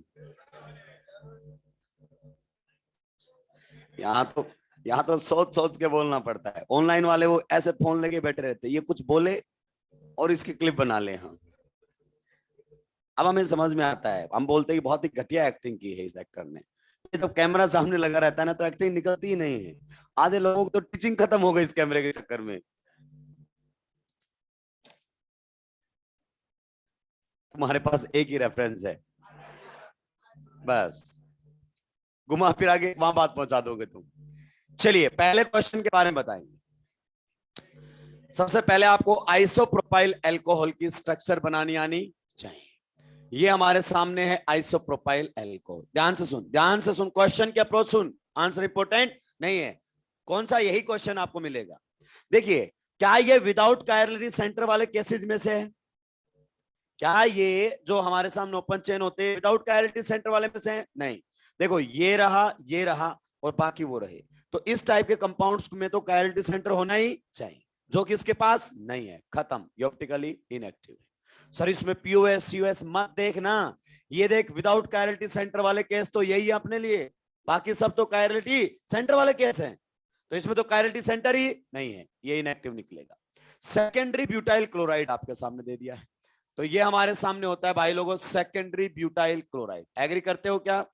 ये आ गया है कायरलिटी सेंटर। अब कोई मूर्ख यहां भी पीओएस सीओएस ढूंढ रहा है ना, तो फिर उसको टाइम वेस्ट करना है। Single chirality centre optically active, that's all. Next में अगर अपन बात करना चाहें, क्या इसमें कायरलिटी सेंटर है? यस। क्या ये भी कायरलिटी सेंटर है? यस। बताइए मॉलिक्यूल सिमेट्रिकल है या अनसिमेट्रिकल? मॉलिक्यूल सिमेट्रिकल है या अनसिमेट्रिकल? अनसिमेट्रिकल। दिमाग से पैदल लोगों, बुढ़ापे में पहुंच गए हो।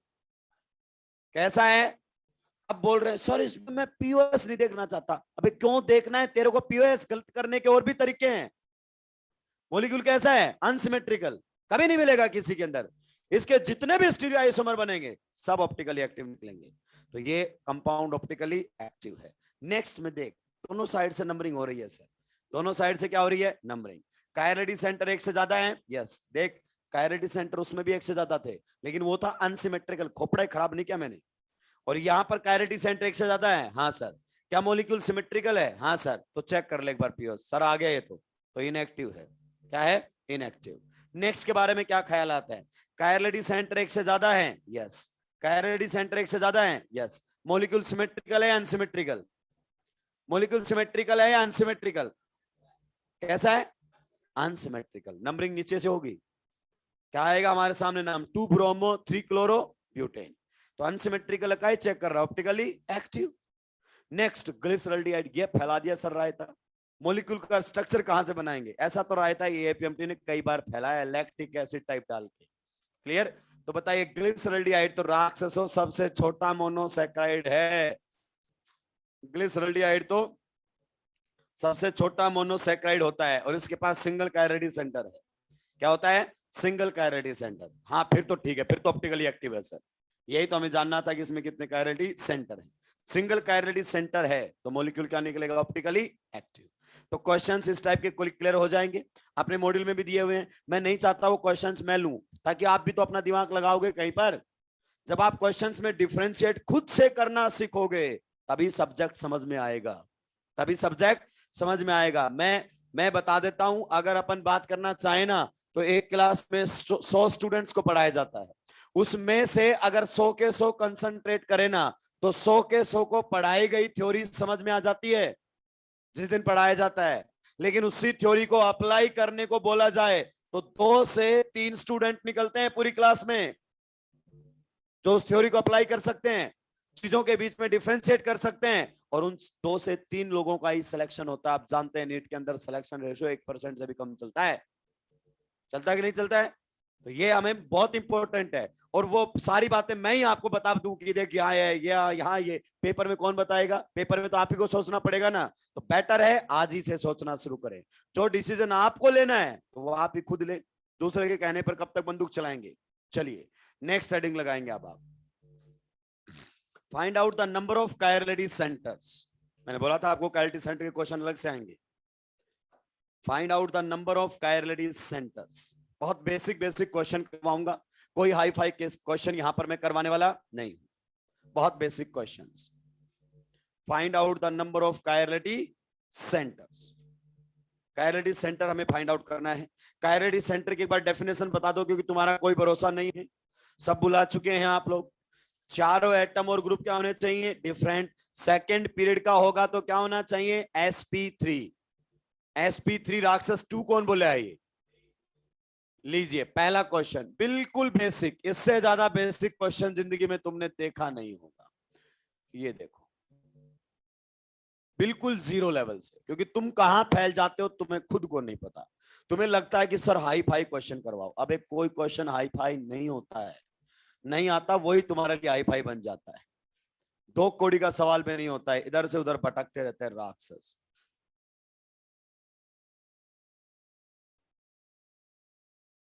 बाकी कुछ कायरलिटी सेंटर आपको फाइंड आउट करना मैं पहले भी सिखा चुका हूं।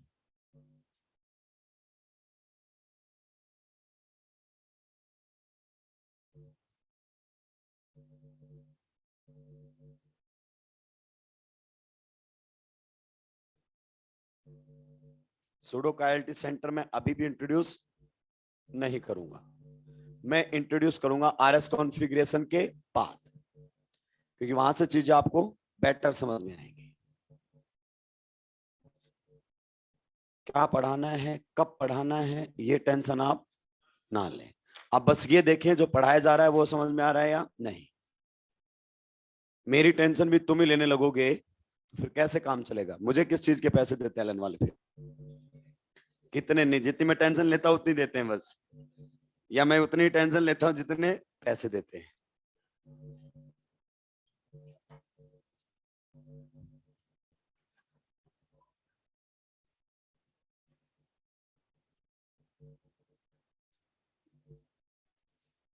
चैरिटी तो वो करते हैं जिनके पास खूब हो।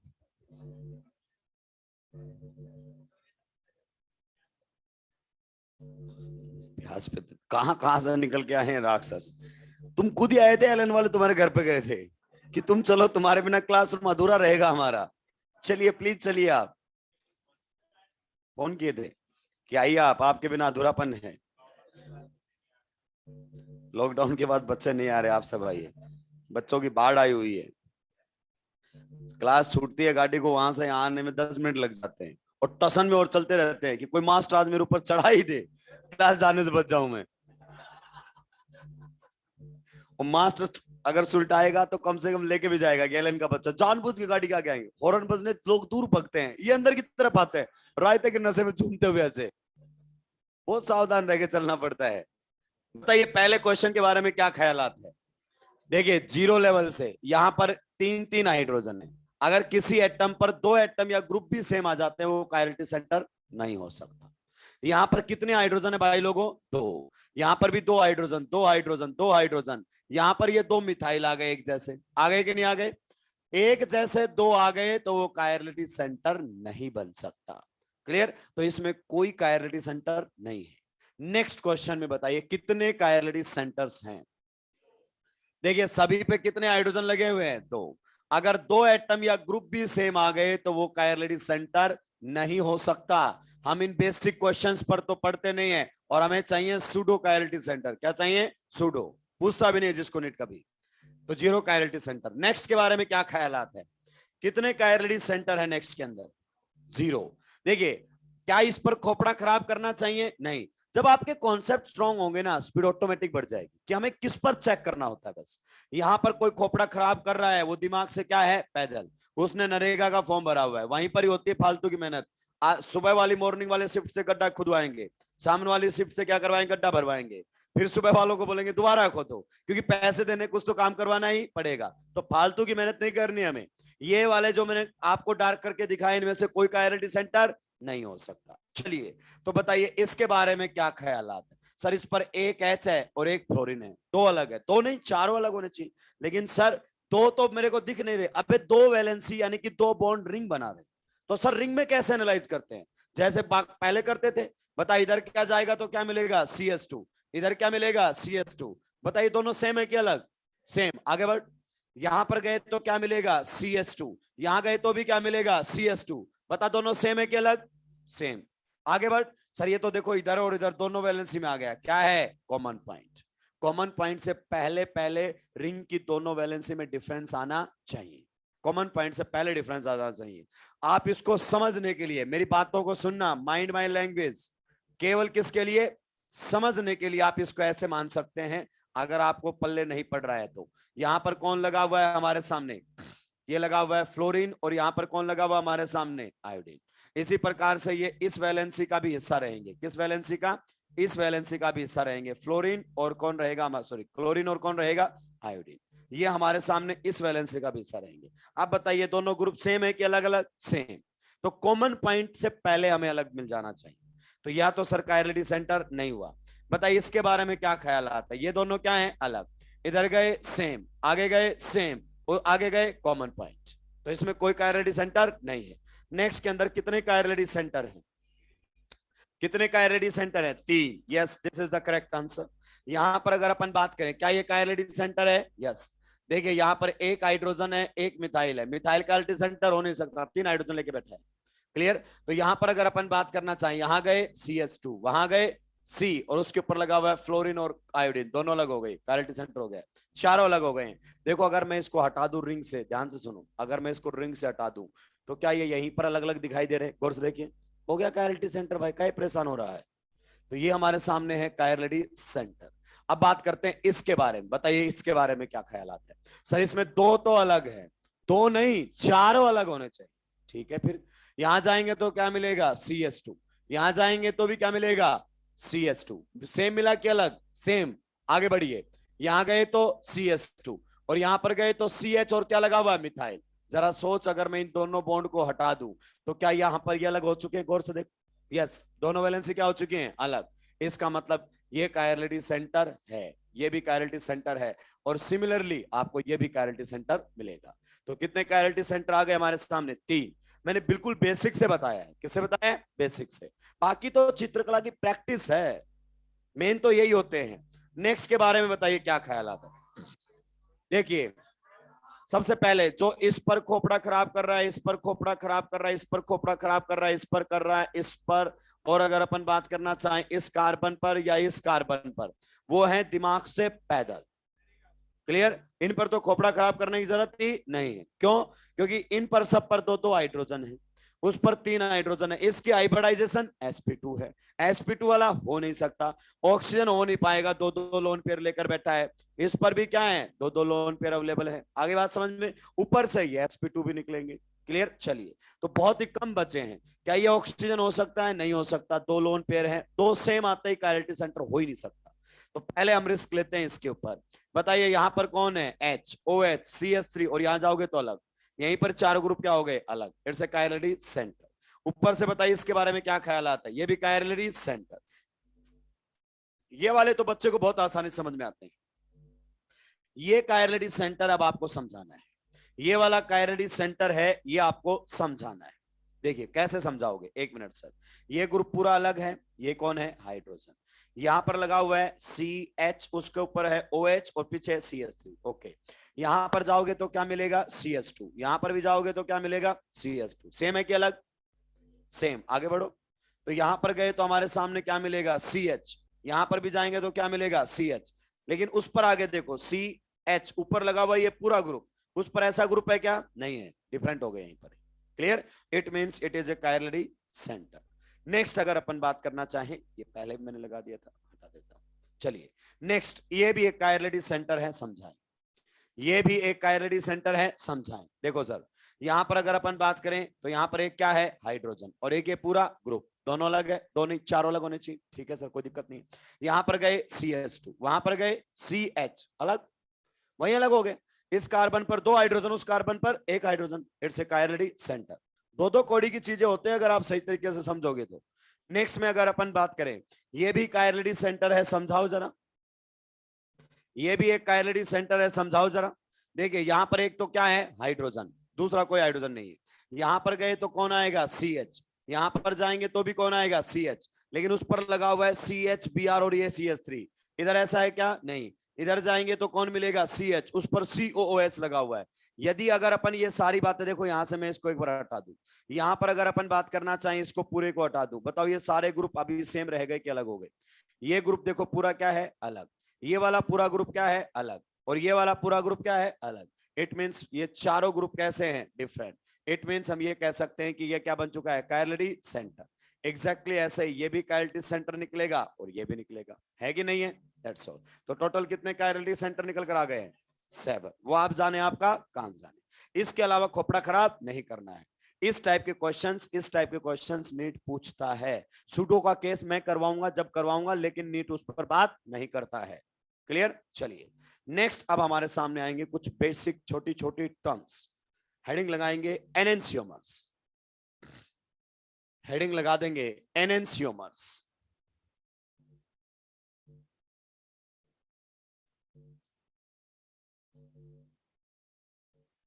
क्या हेडिंग लगा देंगे, एनेंशियोमर्स। क्या होते हैं एनेंशियोमर्स, क्या लिखिए,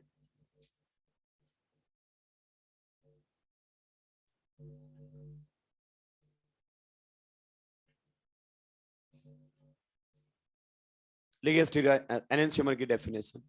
ए chiral molecule and its mirror image, a chiral, a फिर गैप, ए कायरल मत लिख देना, a chiral molecule and its mirror image, a chiral molecule, a space फिर chiral molecule and its mirror image are enantiomers. एक chiral molecule और उसकी mirror image को क्या बोलते हैं, एनेंशियोमर बोलते हैं। एक कायरल मॉलिक्यूल और उसकी मिरर इमेज को क्या बोलते हैं, एनेंशियोमर्स। बताइए एनेंशियोमर दो सेम कंपाउंड हुआ करते हैं कि डिफरेंट, एनेंशियोमर्स दो सेम कंपाउंड हुआ करते हैं कि डिफरेंट, डिफरेंट कंपाउंड हमारे सामने हुआ करते हैं। ये देखिए, ये हमने बनाया एक कंपाउंड जिसको हम बोलते हैं ग्लिसरल्डिहाइड। क्या बोलते हैं, ग्लिसरल्डिहाइड। ये कार्बन नंबर क्या है, 1, ये कार्बन नंबर क्या है, 2, ये कार्बन नंबर क्या है, 3। बताइए कार्बन नंबर 2 एक कायरलिटी सेंटर है, यस। कितना कायरलिटी सेंटर है पूरे मॉलिक्यूल के अंदर, सिंगल। सिंगल कायरलिटी सेंटर है तो मॉलिक्यूल क्या होगा, कायरल होगा कि नहीं होगा, दैट्स ऑल।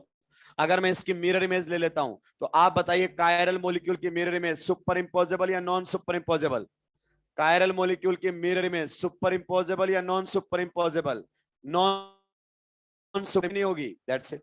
तो ये कायरल मॉलिक्यूल और इसकी जो मिरर इमेज के बीच में रिलेशनशिप है, इसी को ही हम क्या बोलते हैं, एनेंशियोमर्स। इसी को ही क्या बोलते हैं हम, एनेंशियोमर्स के नाम से जानते हैं। एक chiral molecule and its mirror image are known as enantiomers.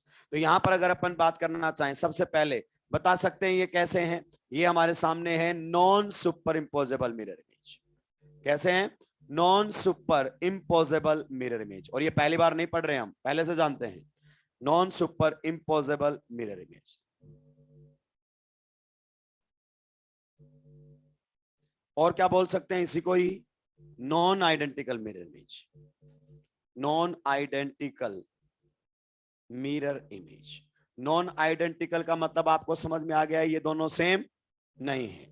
तो एनेंशियोमर्स क्या हुआ करते हैं, दो डिफरेंट कंपाउंड्स हुआ करते हैं। इन दोनों के आयुपैक नेम भी क्या आएंगे, अलग अलग आएंगे। जब हम आपको आयुपैक नेम लिखना सिखाएंगे आफ्टर आरएस कॉन्फ़िगरेशन, तो ये दोनों के आयुपैक नेम क्या आएंगे, अलग। यहाँ कॉन्फ़िगरेशन अलग मिलेगा, वहां पर इस कायरलिटी सेंटर पर कॉन्फ़िगरेशन क्या मिलेगा, अलग। क्लियर। तो आज के लिए अपन इतना ही रखते हैं, क्योंकि एनेंशियोमर में फिर मेरे को ढेर सारी बातें यहीं से कंटिन्यू करनी है, ढेर सारी बातें अपन यहीं से ही बताएंगे। तो मॉड्यूल सोल्व करना आप क्या कर दोगे, शुरू। मॉड्यूल सोल्व करना आप क्या कर देंगे शुरू, कम से कम ज्योमेट्रिकल आइसोमर्स के सारे क्वेश्चंस आप सुलटा दीजिए।